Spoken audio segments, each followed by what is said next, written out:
यहाँ तुमने हमारी मदद करी, उसका बहुत बहुत शुक्रिया। ये लो, तुम ये बड़ी वाली गोभी ले लो मेरी मदद के बदले। बाबा, गोभी तो इस वक्त काफी महंगी चल रही है। ये एक गोभी ही कम से कम 100 से 150 रुपए की होगी। अरे बेटिया, अगर तुम मेरी मदद न करती तो धीरे धीरे सारी गोभी इस कीचड़ में गिर जाती, फिर कोई उसके 10 रुपए भी नहीं देता। ले जाओ, बनाकर अपने परिवार को खिला देना। सोनम इस बड़ी सी गोभी को लिए जब घर आती है, तू तो काम ढूंढने गई थी ना, तो ये गोभी कहाँ से मिल गई? माधवी के पूछने पर सोनम उसे सारी बात बताती है। इतनी बड़ी गोभी है, सोच रही हूँ आधी सब्जी में इस्तेमाल कर लूं और आधी के पकौड़े बना लूं।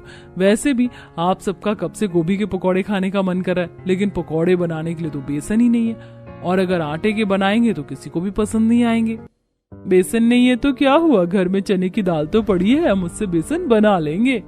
जब तक चने से बेसन निकलेगा मैं तब तक गोभी भी धोकर साफ कर लेती हूँ।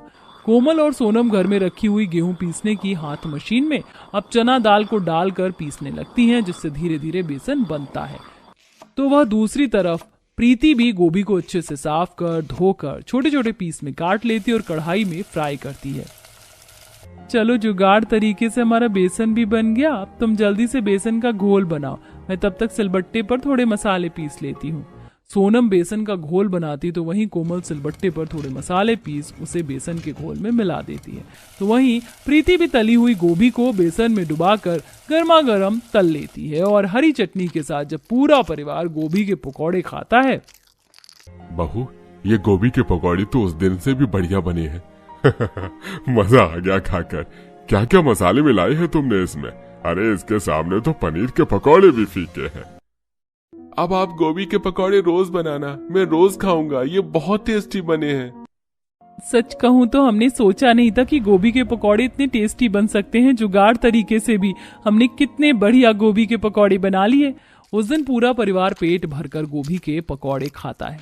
तो अब वह कुछ दिनों सोनम को भी एक ढाबे पर साफ सफाई और बर्तन धोने का काम मिल जाता है। सोनम हमेशा देखती थी कि ढाबे पर ढेर सारी खाने पीने की चीज है, लेकिन इस बारिश के मौसम में ज्यादातर लोग पकौड़े खाने के लिए आते हैं और उसमें से भी गोभी के पकौड़े ज्यादातर लोग खाते।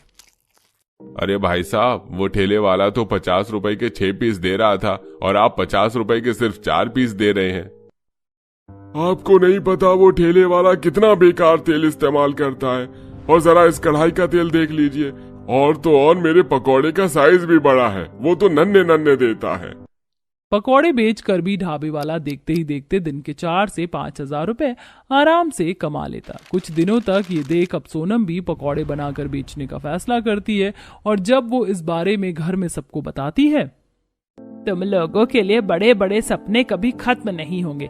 मंडी में 10 ठेले वाले होंगे ना, तो उसमें से 4 पर ही तुम्हें ग्राहक दिखाई देंगे, बाकी 6 यूं के यूं खाली पड़ेंगे। बारिश का मौसम में हर गली मोहल्ले में तुम्हें पकौड़े वाला मिल जाएगा, तो क्या गारंटी है कि लोग तुमसे पकौड़े लेंगे? आप तो कुछ भी काम शुरू करने से पहले ही सामने वाले को नेगेटिव कर देती हैं। अरे जब तक बड़ा सोचेंगे नहीं तो तब तक कुछ बड़ा कर भी नहीं सकेंगे।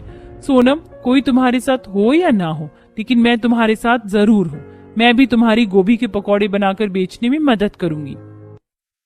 लेकिन सबसे पहले हमें ठेले का इंतजाम करना पड़ेगा, और किराए पर भी ठेला काफी महंगा मिलता है। ठेला तो सच में काफी महंगा मिलता है किराए पर, लेकिन मेरे पास अच्छा एक जुगाड़ है। घर में एक बहुत पुरानी टेबल रखी हुई थी जिसका एक पैर थोड़ा टूटा था। ये देखकर प्रीति और सोनम बाहर से मोटी लकड़ी लेकर आती हैं और उसके पैर पर लकड़ी लगाकर कील हथौड़ी की मदद से टेबल ठीक करती हैं। हो गई हमारी टेबल मजबूत।